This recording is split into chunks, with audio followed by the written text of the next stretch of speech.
USB condenser mic. There we go. Now let's see. Now we've got some audio. Boop, boop, boop, boop, boop, boop. Okay.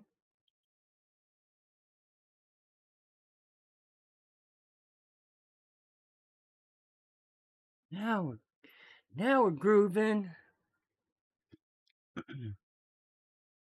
Hello, everybody. 50% and ended up with layoffs at BioWare. I think that's the real danger of this divide. When critics and writers start thinking that their perspectives represent the audiences, their words stop reflecting reality and start shaping it instead. You can see it in the way that these articles keep getting published, where outrage or controversy just gets recycled long after the audience has moved on. The Gamer recently ran a piece titled Hogwarts Legacy 2 Can't Sidestep the Franchise's Biggest Controversy, where in it, they talk about how the sequel needs to change due to an online boycott against J.K. Rowling, saying, unfortunately, Hogwarts Legacy was unable to online boycott against J.K. Huh, she only got one arm. I guess magic isn't that powerful after all. Rowling, saying, unfortunately, Hogwarts to change due to an online boycott against J.K. Rowling, saying, oh no, her arm's behind her back. Okay. unfortunately, Hogwarts Legacy was unable to unmuddy the name of the Harry Potter franchise. While the game may have been met with positive player and critic response, it also was the subject of boycotts upon release. Avalanche Software and Warner Brothers Games tried to placate fans within the game itself, but the developer's attempt was poorly received. It goes without saying that Avalanche Software and Warner Brothers Games cannot try to avoid controversy the same way Hogwarts Legacy did in the game's allegedly slated sequel. The article then goes on framing Harry Potter as a cultural monolith, saying that the franchise has dominated pop culture for years and that Hogwarts Legacy is its most successful video game adaptation yet. Then it starts digging into Rowling herself, saying her comments of the trans community have essentially reduced the legacy of Harry Potter from a juggernaut in young adult fiction to a nostalgic but messy memory, and even ties it back to older criticisms of the books, like portrayals of people of color, and uses it to frame Hogwarts Legacy as a part of a damaged brand. The article concludes by claiming that nothing Avalanche or Warner Brothers can do will ever fix Rowling's harmful statements, but they should still strive to improve the brand's trans representation with Hogwarts Legacy 2, supposedly to avoid another boycott. Ah yes, the famous boycott that led Hogwarts Legacy to sell a pathetic 34 million copies, being the first game in 15 years to outsell Call of Duty. If you ignore Grand Theft Auto, now we're talking almost 2 decades. This was one of the most inconsequential terminally online boycotts in history. The only real outcome here was a wave of harassment towards streamers who played the game, including... Okay, so now I think we got it. Input device, NVIDIA microphone. All right. Output headphones. And this USB microphone, noise removal. System device, okay. All right, there we go. All right. Including the popular VTuber Pikami, who ended up retiring because of the attacks.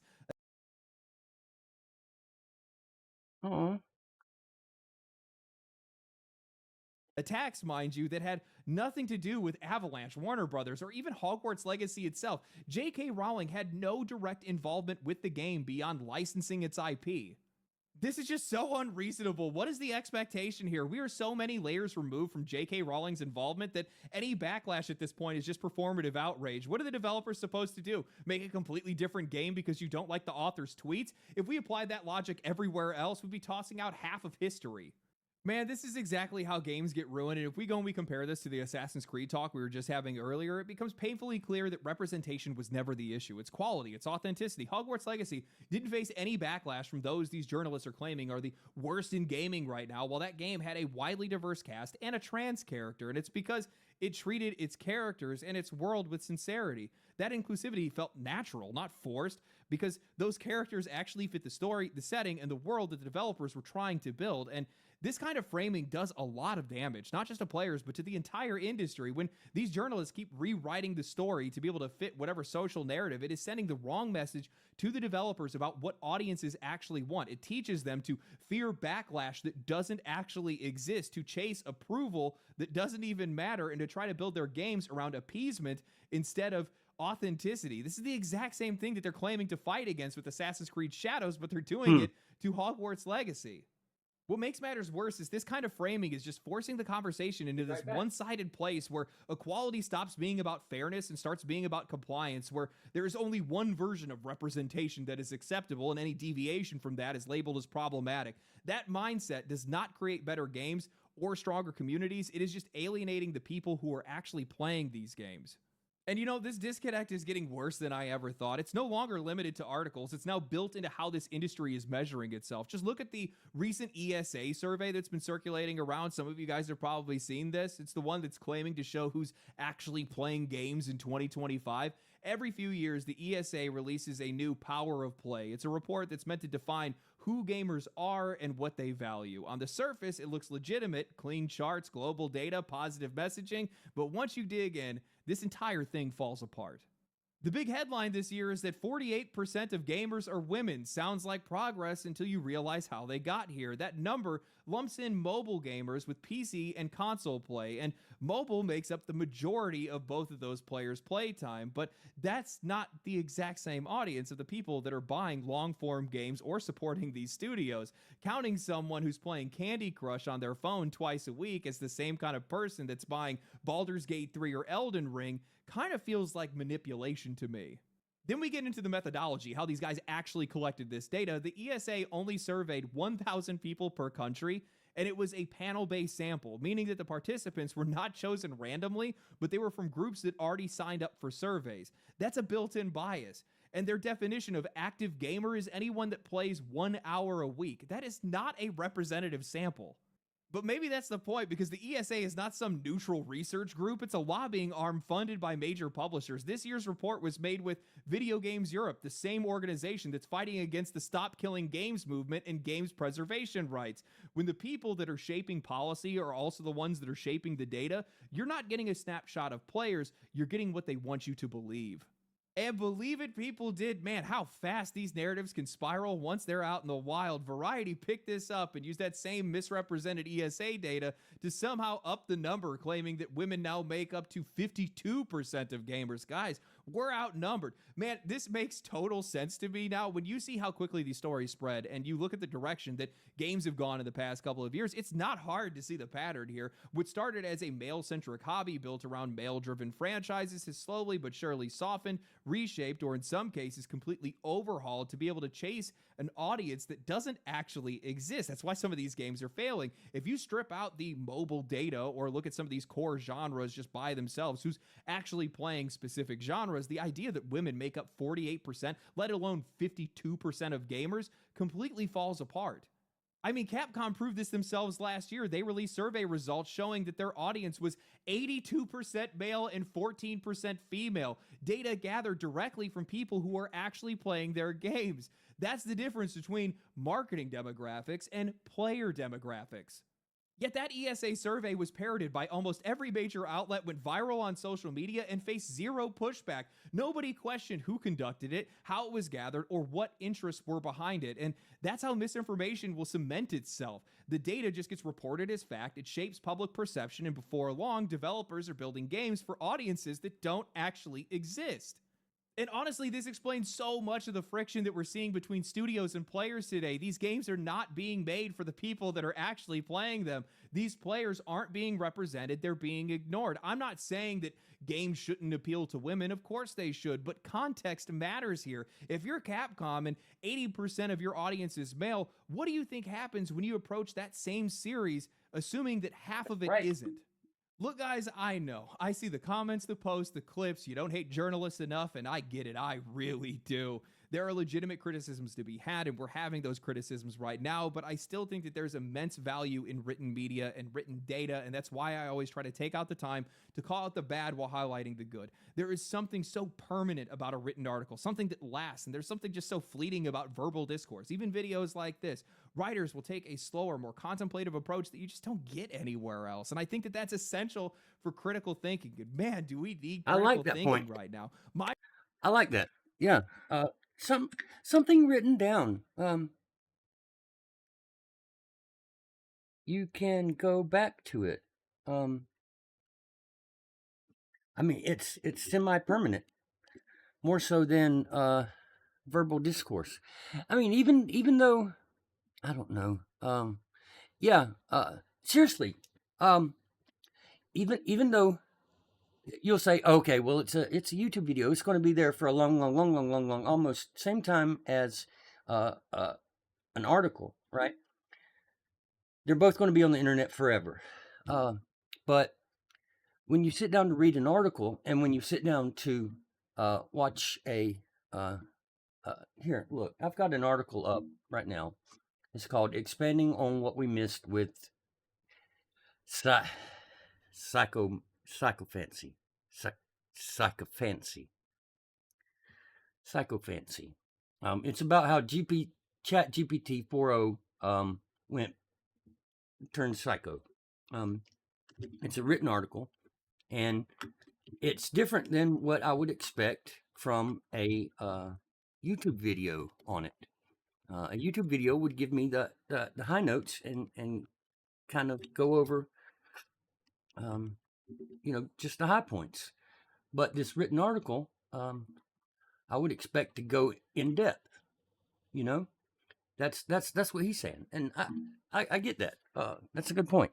I might that's something I know, but it's not something I would have thought about in this context immediately.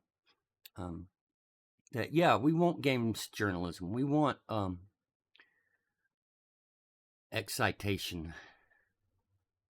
We want the written word. My respect for journalism has always been obvious in my work. Every one of my videos is built around 4,000 or 5,000 word essays, researched, written, rewritten again in some cases, trying to find the right balance between fact, opinion, and conviction. So when I make a video like this, it is not out of disdain for the medium. It is out of respect and a genuine desire to see it course correct. Because, man, it really needs to happen. The entire reason that the industry is trying to push the narrative that there are more women that are making up the gaming audience is specifically because they want their money.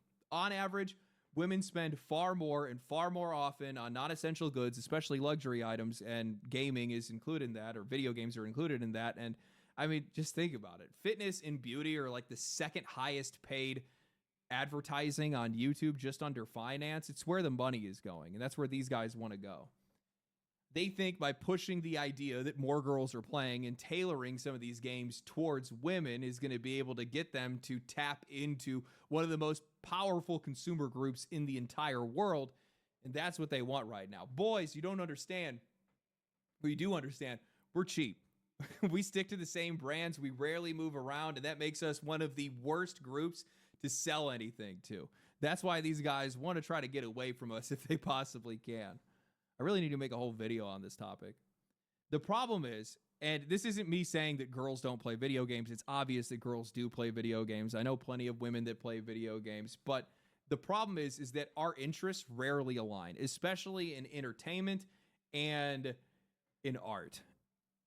That causes some problems because if you're making a game that's intended for a completely different audience, you're just going to lose the other one that you already have because they're just not going to be interested in the exact same thing. That's not to say that you can't bridge that gap. You definitely can. Narrative-driven RPGs, Ooh, on the news, that totally makes sense. $600,000 watch stolen. A first-person shooter? That one's a little bit more difficult. That's a tough bridge to cross. A third-person hack-and-slash action game? That's another tough one to try to get past. So you have to pay attention to the kind of genre, the kind of game, a lot of other details. That's why blanket data like this can be so damaging, because if you just ignore the context of who actually plays these very specific genres on very specific hardware, you're going to have a really bad time. These writers should be looking into this. This is something that should have been immediately investigated, and I didn't see investigated anywhere. And they should be paying attention to the interests of where these surveys are actually coming from. But I think in a lot of cases, they just want to hop onto the influencer arrested after 160-mile-an-hour chase. And just run with the narrative itself. And you know, I recently saw a graph that came out that said that 50% of articles today are AI written. That is because you are making yourself a disposable asset. People do not want to listen to somebody that isn't representing them. And right now, I don't think a lot of people feel like they're being represented. That's up to you to make yourself indisposable. Anyway, hope you guys enjoyed the video. If you guys did enjoy the video, like the video, subscribe to the channel, Indispensable. comment down below. There, Let me know what LB. you guys thought about all of this. I've been boiling over the last couple of weeks, but yeah, if you guys want to, come follow me on Twitch, follow me on Twitter. Outside of that, stay cool, stay righteous, stay safe. I'll catch you guys in the next Wanna one. rock and roll all night. Family.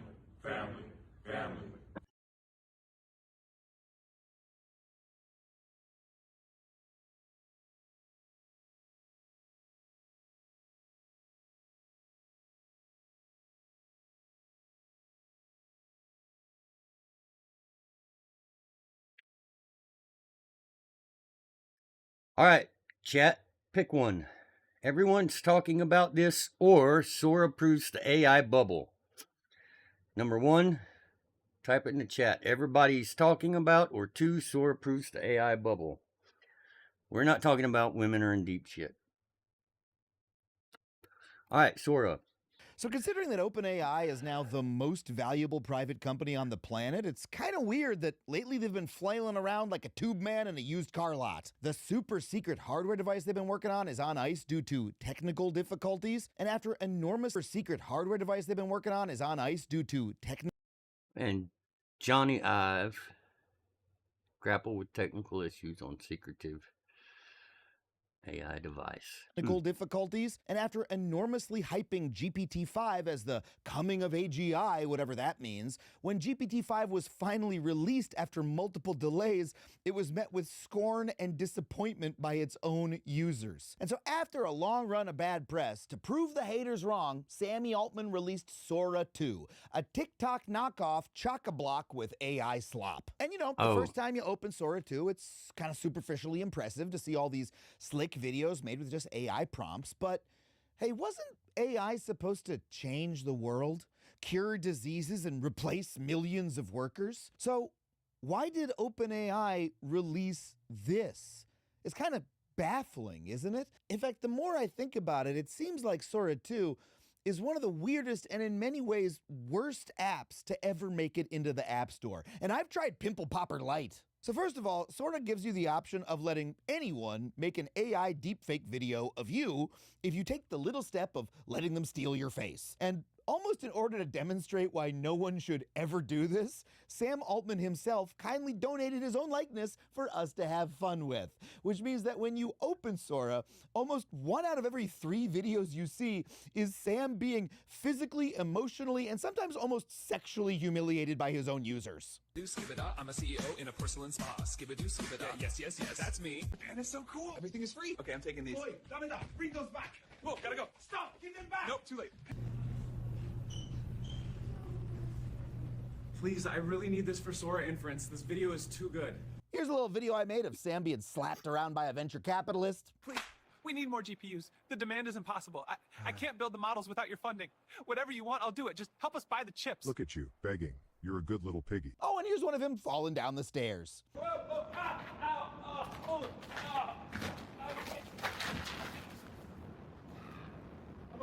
I'm okay. That was really public. Oh, he's my puppet to do with as I please. You know, I thought AI was supposed to make me more productive at work or some shit, but instead it seems like they made the most powerful bullying tool in human history. But, you know, it gets worse because you'd think that Sam Altman, a guy who's been accused for years of building his entire business on the stolen work of others, would know better than to just overtly rip off copyrighted characters and works, right? Wrong. You know how fast you were going? Get out of the car, now! Don't play dumb with me, open the door. Now!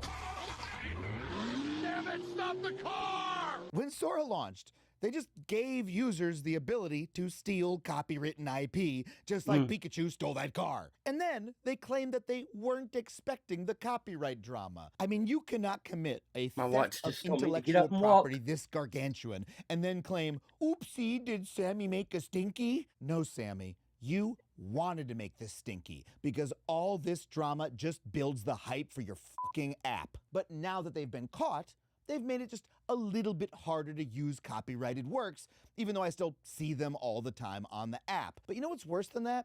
Literally about half of the videos I see on Sora are of real people like Bob Ross and Martin Luther King Jr. I mean, these are real fucking people with families, and those families did not agree for these people's likenesses to be used. So Sora is not just making Nazi SpongeBob, it's making a tool to defile the memory of the dead. And that is just the beginning of the chaos that Sora is going to wreak on the internet. Because once everyone has the ability to create a realistic looking video, it could make it impossible to tell what is real and what is fake on social media or the internet at large. The itty bitty Sora watermark they pop on the videos isn't going to be enough to protect reality. In fact, workarounds for that are already easy to find. I mean, it is trivially easy Trump to use drops this the app to create F-bomb. believable fake news. Literal fake news. Here's a clip that I probably shouldn't have been able to make. In a rare scene amid weeks of fighting, Israeli settlers from nearby communities have crossed the fence under army escort to hand out hot meals and water to hungry families in southern Gaza. Let's be clear, this is not what is happening in Gaza right now, but it might be in someone's best interest to make you think that it is happening. And this video is so boring and anodyne, it could actually be taken seriously if posted under false pretenses. So the potential for something like Sora to be used for political propaganda by bad actors is massive. That means that just by releasing this app at all, OpenAI has made the internet less reliable as a source of information, which accordingly means that Sora itself is just fucking bad for humanity. And they've released it anyway. I mean, can we just talk about the immense amount of racist content that people are using Sora to make? I'm not going to share any of this or even describe it, but let's just say that people on Sora are I don't using think the I app like to the make way content he's that going at stereotypes this. Jews, black people, and other ethnicities in just the most I mean, he's disgusting basically ways. Like, saying that imagine what a 15-year-old because- racist might make for fun, and yeah, because that is what Sora is showing me directly I have magnetic in my letters and fucking can feed. write But you know, beyond the privacy, dirty and words on my copyright, and refrigerator, societal then implications, and even the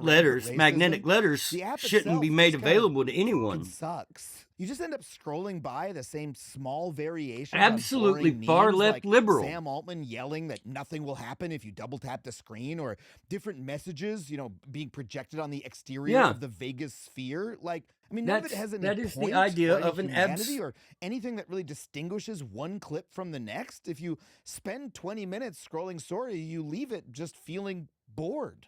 I mean, Sora is the #1 most downloaded app right now because it's a novelty, but I'm not sure that AI-generated videos are really going to be something that people are going to want to keep scrolling through once the novelty of Nazi SpongeBob or Martin Luther King doing stand-up comedy wears off. And another reason Sora might not exactly... And then, basically, contradicts his own argument by saying, well, this is not something humanity should have because it's going to it's going to make us all...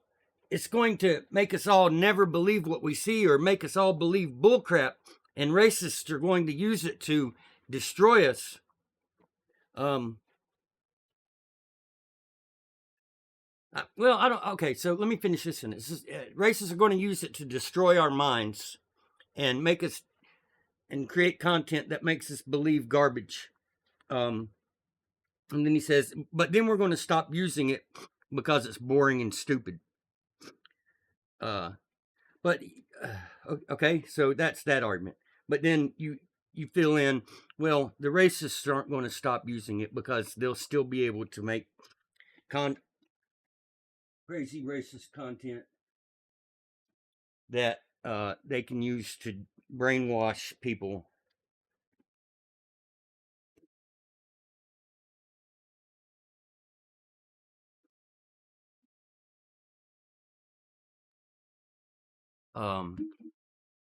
So it'll still be out there. I don't know.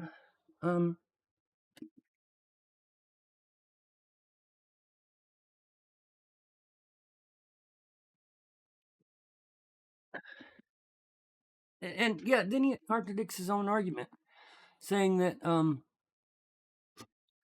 nobody should have access to this because it's going to destroy humanity. But then once we have access to it, people are going to get bored with it. So what does it matter anyway, except for the people who are going to still use it to still make racist content? I mean, he's just all over the place. It's like he doesn't have an idea of his own. He's just he has talking points given to him and no actual thought. Like, I mean, none of it has any point or any humanity or anything that really distinguishes one clip from the next. If you spend 20 minutes scrolling Sora, you leave it just feeling bored. I mean, Sora is the #1 most downloaded app right now because it's a novelty, but I'm not sure that AI generated videos are really going to be something that people are going to want to keep scrolling through once the novelty of Nazi SpongeBob or Martin Luther King doing stand-up comedy wears off. And another reason Sora might not exactly have the juice is that the economics of the app make zero fucking sense. These videos that, millions of users are making to amuse themselves and their friends are costing OpenAI massive amounts of cash to generate. My friend Ed Zitron estimates that it costs OpenAI over $5 to make every single video. That means that they are losing huge amounts of money on every single user. And critically, OpenAI has no idea how they're going to monetize this app. Altman himself wrote that we are going to have to somehow make money for video generation. People are generating much more than we expected per user, and a lot of videos are being generated for very small audiences. Huh, Sam? Well, maybe that's because most of the videos your app generates suck ass. Because sure, when you first scroll in Sora, the videos look pretty impressive. But once you try to generate your own, you realize that 9 out of 10 of them just come out bad. They're not funny, they're not interesting, they're not even really watchable. For instance, remember that video I made of the venture capitalist slapping Sam around? Here's another variation of that same video that I generated while trying to make the first one. Please, we need money to buy more GPUs. Could you help us out? That's a good little piggy. This video cost Sam Altman $5 to make. These guys are burning forests and draining the last drops of potable water to run data centers that produce an endless barrage of slop videos that are leftist totally propaganda unwatchable. thought. And even when you finally get a good video and you post it, at your best, you're making a worse, more boring TikTok. And I want to remind you, TikTok gets all of their videos for free. We're all out there toiling for the TikTok, uploading videos we make ourselves in exchange for nothing but a little bit of attention. But Sora has to pay through the nose for every single video, and they have absolutely no plan to monetize. Even the brains behind Pimple Popper Light were savvy enough to include ads. Some say too many. So nothing about Sora makes any goddamn sense as a tech product. It's expensive to run, it's harmful to society, it's boring, and it makes no money. So it begs the question, why did they make this fucking thing at all? Because do you guys remember when AI was supposed to solve all of our problems? Remember that? They said it was gonna cure cancer, make work easier, give us all a life of leisure and luxury. So what the fuck are they doing? Why did they make a goddamn TikTok clone instead? Nobody asked for that. Why say fuck if you're going to bleep it? Typical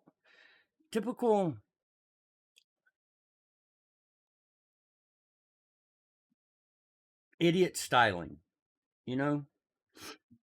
It's like I'm going to be edgy and say fuck. I'm going to emphasize it. I'm going to let people know I'm angry and say fuck. But I'm going to bleep it so I don't get demonetized. Well, could it be because they don't actually have any better ideas? Could it be that Altman and the rest of the AI industry don't really know what this technology is supposed to be used for at all? Could it be that they've been flailing and lying to us, and that Sora shows that the entire AI industry is a bubble primed to burst, and that when it does, it's going to drag down our entire economy with it?